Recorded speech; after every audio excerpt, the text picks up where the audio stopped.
السلام عليكم، معكم دكتور احمد الشناوي. انا عامل فيديو النهارده عشان اشكر تراي جروب بصراحه. وشكرا دكتور احمد. كل الناس في تراي جروب فرجوني على سكانر بي ال زد من فتره وعجبني جدا، لدرجه انا كنت عايز سكانر واحد فطلبت 2. بصراحه لما جربته عجبني جدا وسعره كويس جدا. تراي جروب كالعاده ملتزمين في مواعيدهم، وطبعا ملتزمين في كل حاجه ما شاء الله، افتر سيل سيرفيس والصيانات وكل حاجه. انا بتعامل مع تراي جروب تقريبا من 10 سنين وانا بفضلهم جدا. ده اعلان مش مدفوع، انا عامل الفيديو علشان اشكركم.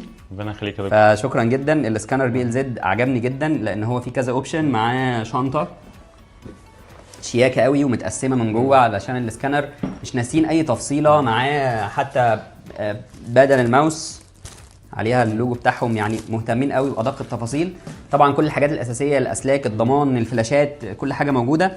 الكاليبريشن برضو تبقى موجوده في اي سكانر، جاي كاليبريشن مع السكانر. من الحاجات الحلوه قوي عندهم ان هم بيدوا تيبات كتير. في حاجات 90 ديجري، دي تيب 90 ديجري حلو قوي. وفي تيب بيدو برضو، تيب البيدو دي عشان صغيره للناس اللي بقها صغير، برضو هتبقى لذيذه قوي معانا في الشغل. فانا بشكر شركه تراي جروب جدا.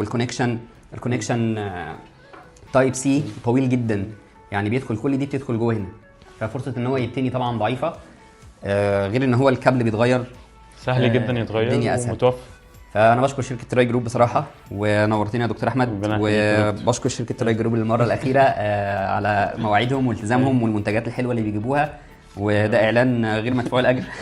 ربنا يوفقكم وان شاء الله الاسكانر يحقق حاجه كويسه، وانتوا طول عمركم تراي جروب مش بتجيبوا حاجه وحشه ابدا يعني. احنا علينا الشرف ان احنا هنتعامل مع حضرتك. بالتوفيق ان شاء الله. ربنا يخليك يا دكتور. ربنا يخليك.